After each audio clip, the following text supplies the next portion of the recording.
class 12. This is the second part of the chapter number 3 that we are going to start today. Okay, सबसे पहले हम start करने से पहले एक बार रिवाइज कर लेते हैं कि पिछले क्लास में हम लोगों ने क्या पढ़ा था। लास्ट क्लास में हम लोगों ने पढ़ा था अबाउट द इलेक्ट्रिक करंट के बारे में पढ़ा था। फिर हमने क्या किया, ओम्स लॉ का यूज़ करके करंट डेंसिटी की वैल्यू फाइंड कर ली। हमने वैल्यू क्या फाइंड की, J equal to E into sigma. Okay, that was the equivalent of the Ohm's law. चलो अब हम आगे आज स्टार्ट करते हैं। Introduction to the electrolytic cell. You can see a circuit is here. इसमें हमारा क्या लगा है, एक इलेक्ट्रोलाइटिक सेल लगा हुआ है। इलेक्ट्रोलाइटिक सेल के इलेक्ट्रोलाइट होता है उसमें। Inside the electrolytic cell a liquid material is there that is called the electrolyte. इसमें हमें दो प्लेट डालते हैं, एक एनोड होता है, एक कैथोड होता है। एक हमारा पॉजिटिव प्लेट होता है जिसको हम P से रिप्रेजेंट करते हैं, एक नेगेटिव प्लेट होता है जिसको हम N से रिप्रेजेंट करते हैं। As we put the plate inside the electrolyte, हमारे पॉजिटिव प्लेट की तरफ सारे पॉजिटिव चार्जेस आके इकट्ठा हो जाते हैं और नेगेटिव प्लेट की तरफ हमारे नेगेटिव चार्जेस आके इकट्ठा हो जाते हैं। ये सिचुएशन कब है, when no external force is applied here. जब तक कोई एक्सटर्नल फोर्स नहीं अप्लाइड होता है तो पॉजिटिव की तरफ Vp पोटेंशियल का पॉजिटिव आयंस आ जाता है और नेगेटिव की तरफ Vn पोटेंशियल का नेगेटिव आयन आ जाता है। यहाँ पे पॉजिटिव पोटेंशियल की value is always greater than zero होती है, यानी पॉजिटिव पोटेंशियल का जो मैग्नीट्यूड होगा that is always greater than zero. Negative potential का मैग्नीट्यूड क्या होता है, ग्रेटर और equal to zero. Negative potential can be zero but positive potential will never be zero. ठीक है, ये इलेक्ट्रोलाइट के इनसाइड की बात हो गई। इलेक्ट्रोलाइट हमारा क्या होता है, इलेक्ट्रोलाइट हमारा इलेक्ट्रोलाइटिक सेल के मिड साइड में जो हम लिक्विड मटेरियल फिल करते हैं that is called the electrolyte. अब इसमें हमारी दो प्लेट्स हैं, पॉजिटिव प्लेट और नेगेटिव प्लेट। हमारा यहाँ पर टोटल पोटेंशियल क्या हो जाएगा, V equal to Vp minus Vn। Minus हमने Vn पर क्यों लगाया, क्योंकि हमारा नेगेटिव पोटेंशियल है तो ये हमने माइनस लगाया। माइनस माइनस हमारा प्लस हो गया तो V equal to Vp plus Vn। That is the equation number 1। इसी को हम इलेक्ट्रोमोटिव फोर्स भी कहते हैं, यानी इलेक्ट्रोमोटिव फोर्स हमारा क्या होता है, पोटेंशियल डिफरेंस। हमने पोटेंशियल डिफरेंस निकाला था ऊपर, वही हमारा इलेक्ट्रोमोटिव फोर्स होता है जो हमारे दोनों पोटेंशियल के पोटेंशियल डिफरेंस की वजह से क्रिएट होता है। और ऑलवेज इलेक्ट्रोमोटिव फोर्स की वैल्यू ग्रेटर देन ज़ीरो होती है, यानी कोई भी अगर हम सेल ड्रॉ करेंगे, कोई भी हम सेल बनाएंगे तो इलेक्ट्रोमोटिव फोर्स हमारा उसमें अपने आप कुछ ना कुछ क्रिएट होने लगता है। इसको हमने सपोज किया that is the equation number 2। ठीक है, ये हम बात कर रहे हैं इलेक्ट्रोलाइटिक सेल की। हम इलेक्ट्रोलाइटिक सेल को डिफाइन कर रहे हैं, इलेक्ट्रोलाइटिक सेल के बारे में पढ़ रहे हैं, तो यहाँ पे इलेक्ट्रोलाइटिक सेल के कॉन्सेप्ट को हम पढ़ेंगे। अब आगे देखते हैं, यहाँ पर हमने क्या निकाला, E equal to Vp plus Vn। चलो अब इलेक्ट्रोलाइटिक सेल पर एक हमने सर्किट क्रिएट कर दिया है। इलेक्ट्रोलाइटिक सेल की पॉजिटिव प्लेट को P से और नेगेटिव प्लेट को N से रिप्रेजेंट किया है। इसमें एक एक्सटर्नल रेजिस्टेंस कैपिटल R लगाया है। ये करंट की direction is from C to D। हमारा करंट पॉजिटिव टर्मिनल से निकल के नेगेटिव टर्मिनल की तरफ जाता है। एज़ यूजुअल इसके पहले हम लोगों ने पढ़ा था, इसकी डायरेक्शन कहाँ है, फ्रॉम C टू D। अब इनसाइड द सेल हमारा क्या हो रहा है, इनसाइड द सेल की डायरेक्शन जो करंट की डायरेक्शन वो क्या है, नेगेटिव टू पॉजिटिव प्लेट है। इनसाइड सेल की डायरेक्शन क्या है, negative to positive, and outside क्या है, पॉजिटिव टू नेगेटिव। ध्यान रखना, ये कभी कभार पूछता है कि what is the direction of the inside cell, from negative to positive. अब इस इलेक्ट्रोलाइटिक सेल जो है इसके अंदर कुछ ना कुछ इंटरनल रेजिस्टेंस होगा, और ये इंटरनल रेजिस्टेंस इलेक्ट्रोलाइट का होता है। जो भी हमारा इलेक्ट्रोलाइट है, हमारा जो लिक्विड सॉल्यूशन है, उसकी वजह से कुछ इंटरनल रेजिस्टेंस होता है। अब जो कॉम्बिनेशन ऑफ इलेक्ट्रोमोटिव फोर्स और इंटरनल रेजिस्टेंस का है वही हमारा पोटेंशियल होता है। सपोज कर रहे हैं कि जो एक्सटर्नल रेजिस्टेंस है that is a infinite value. अगर एक्सटर्नल रेजिस्टेंस को इनफाइनाइट कर देंगे तो we know from Ohm's law I equal to V by R, हमारा करंट ज़ीरो हो जाएगा क्योंकि R की वैल्यू इनफाइनाइट है और 1 अपॉन इनफाइनाइट की वैल्यू ज़ीरो हो जाती है। Now from equation 1 and 2 we know V equal to E के हो जाएगा, यानी पोटेंशियल डिफरेंस हमारा EMF के इक्वल हो जाएगा।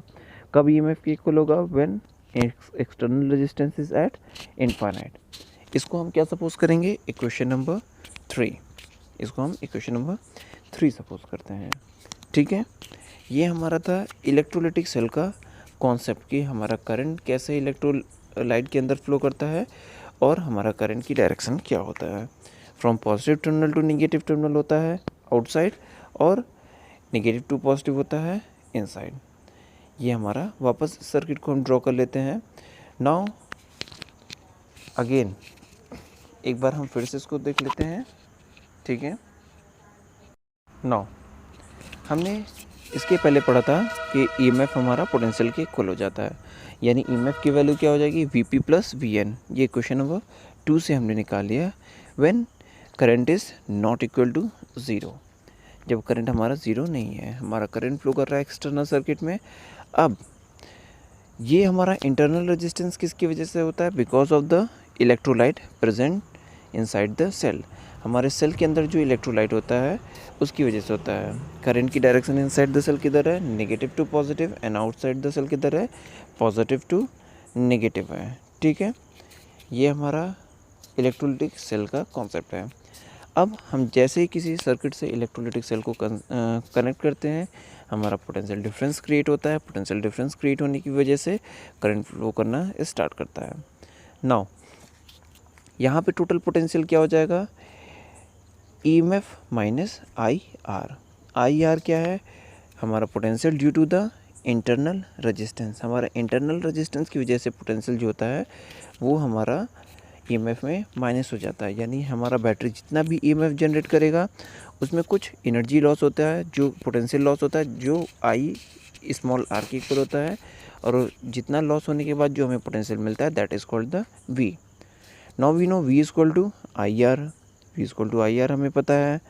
इन दोनों इसको क्वेश्चन नंबर 5 सपोज करते हैं। From 4 and 5 we know IR is equal to E minus I into R। Transfer करेंगे स्मॉल IR की वैल्यू, I स्मॉल r की वैल्यू ट्रांसफ़र करेंगे, देन EMF हमारा क्या हो जाएगा, small r plus capital R। Then उससे करंट की वैल्यू क्या निकलेगी, capital E upon small r plus capital R। This is very important question, sorry this is very important formula, इससे कभी कभार पूछते हैं। नाउ यहाँ पे हमने जब हम मैक्सिमम रेजिस्टेंस यानी ज़ीरो रेजिस्टेंस का कनेक्ट कर देते हैं तो मैक्सिमम हमारा करंट फ्लो करता है। मैक्सिमम करंट का फॉर्मूला क्या होगा, EMF अपॉन स्मॉल r। तो ये फॉर्मूला हमारा याद रखना बहुत इंपॉर्टेंट है मैक्सिमम करंट निकालने का। Okay, now we are going to study about the electrical energy and power. We have suppose a circuit here with resistance capital R. The current is I is flowing from the A to B. Now here potential at B is VB and potential at A is VA. As you know, is now here VA is always greater than VB. हरदम VA VB के से बड़ा होगा। क्यों? जब हमारा potential difference create होगा तो हमारा कुछ करंट तभी फ्लो करेगा। इट मीन्स जो पोटेंशियल एनर्जी की वैल्यू क्या होगी वो क्या हो जाएगा, VA minus VB। This equation number 1। Here always VA is greater. अब VA की वैल्यू ग्रेटर है तो यानी V की वैल्यू क्या हो जाएगी, पॉजिटिव हो जाएगी, that is greater than zero. Now the amount of charge flowing from the point A to B is delta Q and time interval is delta T। Then we know the formula delta Q is equal to I delta T। This is equation number 2। Now potential energy निकालेंगे। The potential energy of the charge at the initial point A is delta Q into VA and B पर कितना होगा, delta Q into VB।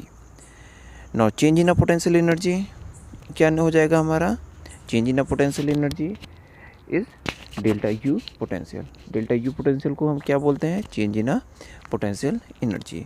Change in a potential energy की value क्या हो जाएगी, final potential energy minus initial potential energy. Final हमारा क्या है VB एंड इनिशियल क्या है VA। तो यहाँ पे फॉर्मूला क्या हो जाएगा, डेल्टा Q कॉमन लेंगे तो VB minus VA। Okay, this is equation number 3। Now we know from equation number 1 VA minus VB is equal to V। तो VB माइनस VA की वैल्यू क्या हो जाएगी, minus V। Now put the value here, तो delta U potential हमारा क्या हो जाएगा, minus delta Q into V। ये हमारा क्वेश्चन नंबर 3 है। जब इक्वेशन नंबर 3 और 2 को एक साथ हम पुट करते हैं तो डेल्टा यू पोटेंशियल क्या हो जाएगा, minus I into T into V. Minus V हमारा इक्वेशन नंबर 1 से आया, सॉरी इक्वेशन नंबर 3 से आया, और आई डेल्टा टी हमारा क्या है, इक्वेशन नंबर 2 से आया। यहाँ पर नेगेटिव वैल्यू है, यानी डेल्टा पोटेंशियल की वैल्यू लेस देन 0। अब law of conservation of energy क्या बताता है, total energy is isolated system is remain constant over a period of time. हमें क्या बताता है कि अगर हमारा यहाँ पे डेल्टा यू की वैल्यू, डेल्टा यू पोटेंशियल की वैल्यू लेस देन 0 है, इसका मतलब हमारा पोटेंशियल एनर्जी डिक्रीज़ हो रहा है। अगर पोटेंशियल एनर्जी डिक्रीज़ हो रहा है तो इसका मतलब क्या होगा कि काइनेटिक एनर्जी हमारा इंक्रीज़ होगा। यही हमारा कंजर्वेशन ऑफ लॉ है। तो kinetic energy increase in kinetic energy क्या हो जाएगा, delta K equal to minus delta U potential के इक्वल हो जाएगा। अब डेल्टा यू पोटेंशियल की वैल्यू हम पुट करेंगे यहाँ पर, तो ये क्या हो जाएगा, minus of minus I delta T into V. अब माइनस माइनस हमारा प्लस हो जाएगा, तो डेल्टा के की वैल्यू क्या है, I delta T into V. यानी जितना हमारा पोटेंशियल एनर्जी लॉस होगा उतना ही हमारा काइनेटिक एनर्जी इंक्रीज होगा। That is the question number 5। ये हमारा क्वेश्चन नंबर 5 की से रिप्रेजेंट करेंगे। पॉजिटिव डेल्टा के है, इट मीन्स डेल्टा के is greater than 0। Delta K की वैल्यू 0 से बड़ा है। जब पोटेंशियल एनर्जी की वैल्यू 0 से बड़ा है तो इसका मतलब हमारा क्या हो जाएगा, चार्ज फ्लो करना स्टार्ट हो जाएगा। Okay, here in this system the charge is vibrating here. It do not move through the acceleration but with the drift velocity. ये drift velocity से move करेगा due to the collision of electron E, due to the collision of kinetic energy is gain. इसमें क्या होता है, electron का collision होता है जिसकी वजह से काइनेटिक एनर्जी गेन हो जाता है। और वो किस में ट्रांसफॉर्म होता है, काइनेटिक एनर्जी आयंस में ट्रांसफॉर्म होता है। और आयंस में ट्रांसफॉर्म होने की वजह से ये वाइब्रेशन क्रिएट करता है और हीटिंग इफेक्ट जनरेट करता है। अब जो हीटिंग इफेक्ट जनरेट होगा, this is dissipated by the vibration in a ion and that is represented by delta W. इसको क्या कहते हैं, increase in a kinetic energy in a charge. हमारे जो चार्ज आयंस हैं इसमें काइनेटिक एनर्जी इंक्रीज होती है जिसकी वजह से हीटिंग इफेक्ट जनरेट होता है। So we can say delta W is equal to delta K. Here delta k is equal to I delta t into V. That is equation number 5. So we can say delta W is equal to I into delta t into V. Delta k की place पे delta W put किया। This is equation number 6. Now हमें क्या निकालना है, energy dissipated per unit of time, और इसको क्या बोलते हैं, पावर डिसिपेशन। तो पावर का फॉर्मूला क्या होता है, delta W upon delta T. Power का फॉर्मूला हमारा क्या होता है, delta W upon delta T. Put the value of delta W, I delta T into V हमने पुट किया। डेल्टा डब्ल्यू की वैल्यू फ्रॉम इक्वेशन नंबर 6 से पुट करेंगे, I into delta T into V. Delta T into delta T cancel out, तो हमें मिला क्या, P equal to I into V. This is equation number 7। इसको equation number 7 represent किया है। This is the power dissipated in a circuit. But we know from the Ohm's law V is equal to IR. तो power का formula क्या हो जाएगा, P is equal to I square R। हमारा V की place पे put कर दिए तो P is equal to I square R। This is equation number 8. Now again we know I from Ohm's law I is equal to V by R. Put the value here. P is equal to then V square upon R square into R. I की value put करेंगे equation number 8 में, तो P square V square upon R whole square into R. R से R cancel out हो जाएगा तो हमें क्या मिलेगा, P equal to V square R. This is equation number 9। Here P power is a, here P is a power dissipated, और इसी को ही क्या बोलते हैं, ओहमिक लॉस। इसी को ओहमिक लॉस बोलते हैं। हम इसका एग्जांपल एक सिस्टम में, हमारा करंट डिसिपेशन सिस्टम में देख सकते हैं एक एग्जांपल से, जैसे electric cell. In this case when the energy is dissipated from the cell due to the power loss, हमारा क्या होगा, मेटेलिक बल्ब में हमारा मेटेलिक वायर ग्लो करेगा और हीट एनर्जी प्रोड्यूस करेगा। इसका प्रॉपर यूज़ हम पावर जनरेशन सिस्टम में करते हैं। यहाँ पे 2 पावर जनरेशन सिस्टम है, एक पावर जनरेशन प्लांट है, दूसरा डोमेस्टिक यूटिलाइजेशन प्लांट है। इनके बीच में बहुत ही लंबा डिस्टेंस होता है, पावर ट्रांसमिशन केबल से कनेक्टेड होता है, तो इसमें हम पावर लॉस को ईजिली देख सकते हैं। अब जो यहाँ से पावर जनरेट होगा पावर जनरेशन प्लांट से और पावर डोमेस्टिक प्लांट से, इसमें कुछ ना कुछ पावर लॉस होता है, और वो पावर लॉस किस में होता है? पावर ट्रांसमिशन केबल में। इस पावर लॉस को हम केबल पावर लॉस भी कह सकते हैं या केबल लॉस भी कह सकते हैं। Expression for the power loss due to the resistance in transmission cable P = I² R से हम फाइंड करेंगे। ये क्वेश्चन नंबर 8 था। हम केबल में पावर लॉस को PC से रिप्रेजेंट करेंगे। केबल में पावर लॉस को PC से रिप्रेजेंट करेंगे तो हमारा एक्सप्रेशन क्या बन जाएगा from equation number 8? PC = I²RC, where PC is the power loss in a cable. But we know power P = I × V from equation number 7. यहाँ पे I क्या है? Current flowing through the cable, and RC is the resistance of a cable. But we know from the equation number 7 P = I × V, then I = P/V. Now यहाँ पे P क्या है? Power generated at source, then I = P/V. Now PC की value हम find कर लेंगे। PC की value क्या हो जाएगा? I, rearranging the equation 7, I = P/V. I की वैल्यू हम पुट करेंगे इक्वेशन नंबर 10 में। So we will get here PC = P/V whole square into RC.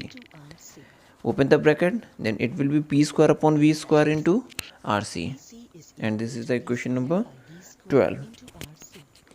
Here P is a power dissipated, RC is a constant resistance.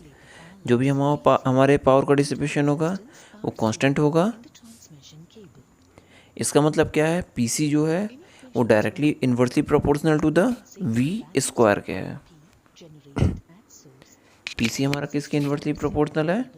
V² के है। P यहाँ पे power dissipated है, RC is a resistance of a cable, दोनों हमारा constant होगा। इसका मतलब PC is directly proportional to 1/V² के है। इसका मतलब क्या है कि हमें पावर लॉस केबल में अगर रिड्यूस करना है तो हमें पोटेंशियल बहुत हाई रखना पड़ेगा। इसीलिए हम पावर जनरेशन प्लांट से जब वोल्टेज ट्रांसमिट करने से पहले हम क्या करते हैं?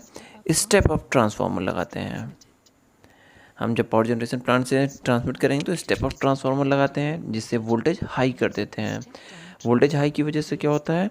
पावर डिसिपेशन कम हो जाता है, जो केबल में पावर लॉस कम हो जाता है। फिर जब हमें यूज़ करना होता है तो स्टेप डाउन ट्रांसफार्मर यूज़ करते हैं। ओके।